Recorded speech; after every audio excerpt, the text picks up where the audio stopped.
ఎండల తీవ్రతతో ప్రజలు ఇబ్బందుల నేపథ్యంలో విశాఖ నగరంలో చలివేంద్రాలు కూడల్లో సేద తీరడానికి హరితాశ్రయాలు ఏర్పాటు చేశారు. అయితే నిర్వహణ లోపం కారణంగా ఇవి అనుకున్న స్థాయిలో సక్సెస్ కాలేదు. ఇక ప్రభుత్వ ఆదేశాలతో జీవీఎంసీ టెండర్లు ఆహ్వానించి గుత్తేదారులకు బాధ్యతలు అప్పగించి చేతులు దులుపుకున్నారు. చలివేంద్రాల ఏర్పాటు చేసినప్పటికీ అక్కడ నిర్వహణ లోపం కొట్టొచ్చినట్లు కనిపిస్తోంది. ఇక మంచినీళ్లు తాగుతామని అక్కడికి వచ్చిన వారంతా నిరాశతో వెనుతిరుగుతున్నారు. ఇదే అంశానికి సంబంధించి మరింత సమాచారం మా ఉత్తరాంధ్ర కోఆర్డినేటర్ దుర్గా ప్రసాద్ అందిస్తారు. రోజు రోజుకి పెరుగుతున్న వేసవి దృష్ట్యా విశాఖలో జీవీఎంసీ అయితే ప్రధాన రహదారుల అన్ని ప్రాంతాల్లో కూడా ఉపశమనం పొందే దిశగా చలివేంద్రాలు ఏర్పాటు చేశారు. ప్రస్తుతం మనం ఒక ప్రధాన ఏరియా ఆర్కే బీచ్ నిత్యం కూడా పర్యాటకులు సందర్శిస్తున్న ఈ ప్రాంతంలో జీవీఎంసీ ఎండల పొందే దిశగా ఏదైతే ప్రత్యేకంగా పలు చోట్ల అయితే హరితాశ్రయం అనే పేరు మీద జీవీఎంసీ ఒక చలివేంద్రాన్ని అయితే ఏర్పాటు చేసింది.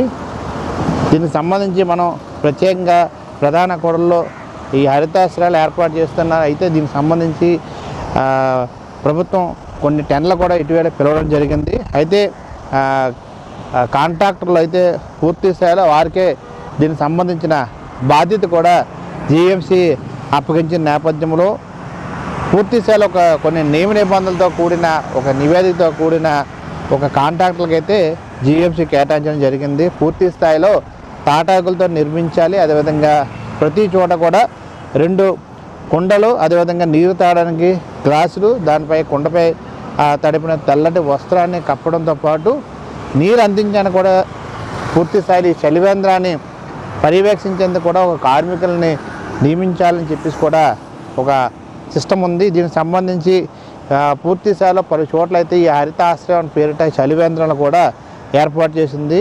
అయితే ఈ ఎక్కడ చూసినా కూడా మనం విజువల్స్లో చూసిన ప్రకారంగా ఎక్కడ కూడా తాటాకులతో నిర్మించలేని పరిస్థితి.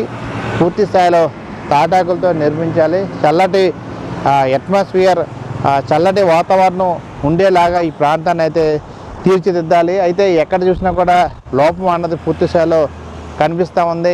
నిర్వహణ లోపం కనిపిస్తూ ఉంది. ప్రస్తుతం వేసవి రోజు రోజుకి ఉష్ణోగ్రతలు పెరుగుదల కనిపిస్తుంది. ఓవైపు ఉక్కపోతతో ప్రజలైతే ఇబ్బంది పడుతూ ఉన్న పరిస్థితి.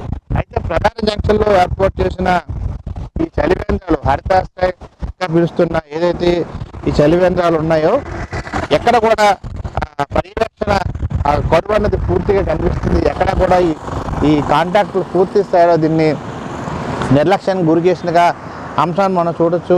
కూటమి ప్రభుత్వం అయితే పూర్తి స్థాయిలో జీవీఎంసీ ప్రత్యేక నిధులు కూడా ఏర్పాటు చేసింది. ప్రధాన ఏరియాల్లో సందర్శకుల కోసం కావచ్చు, పబ్లిక్ కోసం కావచ్చు. ఎందుకంటే వేసవి దృష్ట్యా ఎక్కడ ఎవరు వెడగాల్పులకు ఇబ్బంది పడకూడదా, వారి యొక్క దాహాన్ని తీర్చాలని ప్రత్యేకంగా చలివేంద్రాలు ఏర్పాటు చేసినప్పుడు కూడా కాంట్రాక్టర్ల విఫలంతో ఇది పూర్తి స్థాయిలో ఎక్కడ చూసినా విఫలం కనిపిస్తుంది. ఎక్కడ చూసినా లోపమే కనిపిస్తుంది. అన్ని ప్రాంతాల్లో ఎక్కడెక్కడైతే ఈ చలివేంద్రాలు ఏర్పాటు చేశారో ఆ చలివేంద్రాల్లో పూర్తి స్థాయిలో లోపం కనిపిస్తుంది. జిల్లా వ్యాప్తంగా పలు చోట్ల ఈ హరిత ఆశ్రయాలు ఏర్పాటు చేశారు. కానీ నిర్వహణ లోపం, పర్యవేక్షణ లోపం ప్రధానంగా సమస్యగా కనిపిస్తుంది. సో వాటర్ కోసం ఒక పర్యాటకులు కావచ్చు లేదా నగరవాసులు వచ్చారు. సో వారి మాటలు అడిగి తెచ్చుకుని పని చేద్దాం అంటే ఎట్లా ఉంది చూస్తుంది. ఇక్కడ ఏం ఇస్తున్నాను, వాటర్ తాగడానికి ఏం లేదు.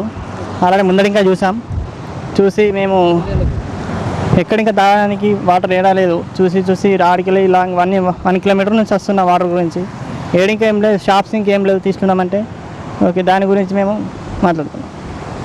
అంటే ఇక్కడ వాటర్ ఉంటుందని వచ్చారు కానీ వాటర్ లేదు. అవును, ఇక్కడ వాటర్ గురించి వచ్చాము. ఇవి పెట్టి ఉన్నాయి, ఆల్రెడీ షెడ్లు వేసి ఉన్నాయి కాబట్టి మేము చూసాం షెడ్లలో ఉంటాయేమని వాటర్ అని.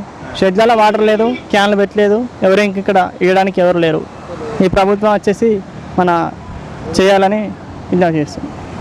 రైట్, మొత్తానికి ఏదైతే జిల్లా వ్యాప్తంగా అనేక చోట్ల ప్రతి నియోజకవర్గాల్లో అయితే ఇట్లాంటి హరిత ఆశ్రయాలను ఏర్పాటు చేశారు. జీవీఎంసీ ప్రత్యేక టెండర్ పిలిచింది. గుత్తేదారుతో, కాంట్రాక్టర్తో ఈ విధంగా ఏర్పాటు చేశారు. అయితే పూర్తి స్థాయిలో నగర వ్యాప్తంగా అనేక హరితాశ్రయాలను ఏర్పాటు చేశారు. కానీ దాదాపు ప్రతి చోట ఇదే పరిస్థితి కనిపిస్తుంది. అయితే పూర్తి స్థాయిలో అధికారులకి కనువిప్పు కలిగే దిశగా వైకే ఛానల్ అయితే ప్రత్యేకంగా ఒక న్యూస్ కవరేజ్ చేయాలని ఈ ప్రాంతం రావడం జరిగింది. దాదాపు ప్రతి నియోజకవర్గంలో ఈ హరితాశ్రాలు ఇదే పరిస్థితి కనిపిస్తుంది. రోజు రోజుకి వేసవి పెరుగుతూ ఉంది. ప్రస్తుతం రోహిణి కార్తీకులు అంటేనే ఎక్కువగా మరింత వేడిగాలు వస్తాయి. ఖచ్చితంగా వాకర్స్ కానీ ప్రధాన ఏరియాలో నడిచే పాదచారులు కావచ్చు, వాహన చోదకులు కావచ్చు, ఇట్లాంటి దాహార్తిని తీర్చాలి. ఎవరు వడగాల్పులు పడిపోకుండా వడదెబ్బ తినకుండా వారి దాహార్తి ఇచ్చాలని ప్రత్యేక నిధులతో ఈ విధంగా ఏర్పాటు చేసినప్పుడు కూడా కాంట్రాక్టర్ల నిర్లక్ష్యం లేదా కాంట్రాక్టర్ల పర్యవేక్షణ లోపంతోనే ఈ విధంగా ఎక్కడ కూడా నీరు లేకుండా ఒక కార్మికులు లేకుండా ఈ విధంగా ఖాళీగా పూర్తిగా దర్శిస్తున్న పరిస్థితి. ఒక మంచినీరు లేదు, కొండలు లేవు. దీనికి ప్రజలకి దాహార్తి ఇచ్చడానికి ఇంత విధంగా ఏర్పాటు చేసినప్పుడు కూడా నీరు ఇచ్చేది కూడా నీరు లేని పరిస్థితి. సో ఇట్లాంటి వాటిని అధికారులు ఇప్పటికైనా పర్యవేక్షించాలి. ఎందుకంటే ఈ ఏడాది దాదాపు అన్ని రాష్ట్రాల్లో అన్ని జిల్లాల్లో కూడా 40 డిగ్రీల పైనే ఉష్ణోగ్రతలు నమోదవుతున్నాయి. వడగాల్పులతో ప్రజలు చాలా ఇబ్బంది పడుతున్న పరిస్థితి. ఈ దాహార్తిని తీర్చేందుకు ఏర్పాటు చేసిన ఈ చలివేంద్రాలు పర్యవేక్షించాలి. ఎవరైతే కాంట్రాక్టర్ ఉన్నారో వారితో మాట్లాడి పూర్తి స్థాయిలో ప్రజలకి అందుబాటులో తెచ్చేందుకు కృషి చేయాలి. లేని పక్షంలో ప్రభుత్వానికే చెడ్డపేరు వచ్చే ఉంటుంది. కాబట్టి ప్రజల కోసం ఈ విధంగా కూటమి ప్రభుత్వం ప్రత్యేకంగా ఏర్పాటు చేసినప్పుడు కూడా కాంట్రాక్టర్ల వైఫల్యంతో ఇబ్బంది పడుతున్న పరిస్థితి. కాబట్టి ఇప్పటికైనా అధికారులు కళ్ళు తెరిచి ఎక్కడైతే ఈ హరితాంద ఉందో, ఈ చలివేంద్రాలు ఉన్నాయో వాటిని పరీక్షించి ప్రజలకి అందుబాటులో తెచ్చే విధంగా ఏర్పాటు చేయాలని కూడా విశాఖవాసులు కోరుకుంటున్న అంశంగా మనం చూడొచ్చు.